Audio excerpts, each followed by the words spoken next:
Ethan Cole hadn't expected to ever return to his old life. After years as a top intelligence agent, he had left the shadows behind, trading danger for a quieter life in a small town. He enjoyed the simple things, early morning runs, the peacefulness of fishing by the lake, and the occasional drink at the local pub. The world of secrets and espionage felt like a distant memory, one that he had locked away. But everything changed the night a cryptic message appeared on his phone, a message that shouldn't have been able to reach him. They know. You're not safe. The clock is ticking. Ethan's blood ran cold.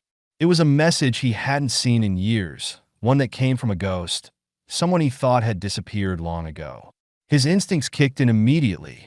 He checked his surroundings, scanned for signs of surveillance, and went over the list of people who might know how to find him. It wasn't a long list, and none of them should have been able to track him down. But it wasn't just any threat.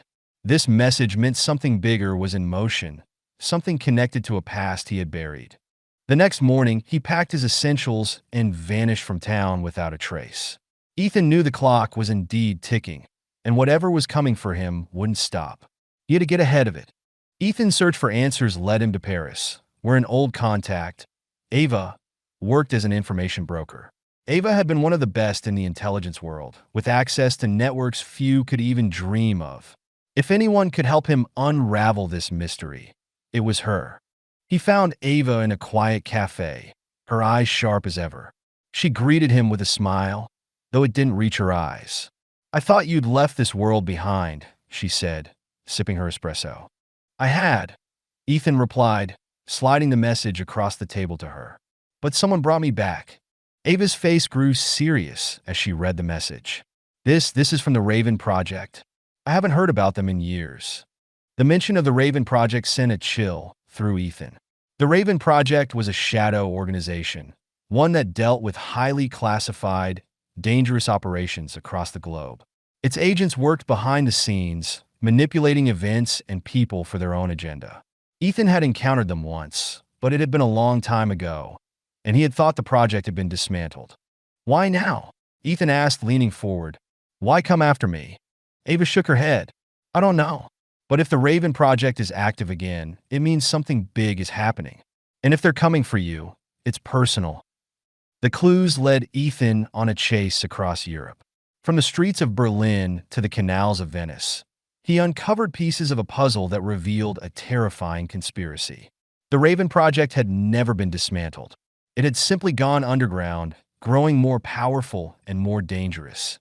They were preparing for something massive, something that could destabilize governments and spark conflicts on a global scale. Ethan's investigation brought him closer to a man named Marcus Kane, a former agent like himself who had once worked for the Raven Project. Kane had disappeared years ago, but whispers suggested he had resurfaced, playing a key role in the organization's new plans. The closer Ethan got, the more dangerous the game became. Every step brought new enemies, hit squads, assassins, and rogue agents sent to eliminate him. But it wasn't just the Raven Project he had to worry about. As word spread that Ethan was digging into classified secrets, other intelligence agencies became interested.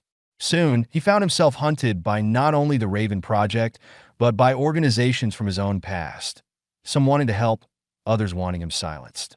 As Ethan's investigation deepened, he discovered that Marcus Kane had developed a new technology, one that could hack into and control global satellite networks.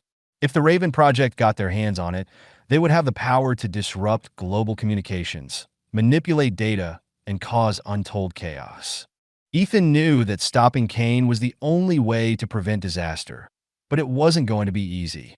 Kane was protected by an army of loyal mercenaries, and the Raven Project's reach extended far beyond what Ethan had imagined.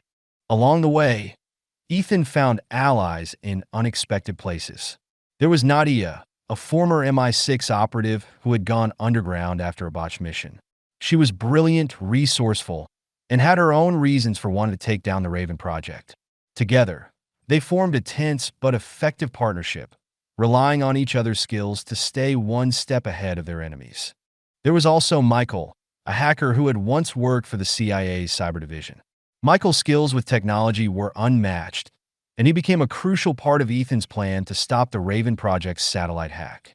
The final showdown came in the mountains of Switzerland, where Marcus Kane had established his base of operations in an abandoned military facility. The facility was heavily fortified, surrounded by guards, drones, and state-of-the-art security systems. Getting in would be nearly impossible, but Ethan wasn't the type to give up.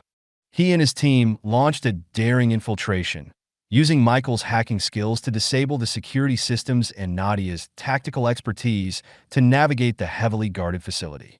They fought their way through Kane's mercenaries, dodging bullets and explosives as they closed in on the control center where the satellite technology was housed. When Ethan finally confronted Marcus Kane, the tension was palpable. Kane, calm and confident, revealed that he had always planned for Ethan to come. It had been a trap from the start, designed to lure Ethan in so the Raven Project could eliminate one of their greatest threats. But Ethan wasn't easily trapped. Using the knowledge and experience he had gained from his years in the field, he outmaneuvered Kane, disabling the satellite controls and taking down the facility's power grid. The Raven Project's plan to take over global communications crumbled before their eyes. In the final moments, as the facility began to collapse, Ethan and Nadia escaped, leaving Marcus Kane to face the consequences of his own ambition. Back in the quiet of his new life, Ethan reflected on everything that had happened. He had once thought he could leave his past behind, but he now knew that the shadows of his old life would always follow him. The Raven Project had been stopped, but the world of espionage was never truly at peace. As he sat by the lake, watching the sunrise, Ethan's phone buzzed with a new message. It was a simple line of text, but it sent a chill down his spine. "You're not done yet." Ethan smiled. The game wasn't over.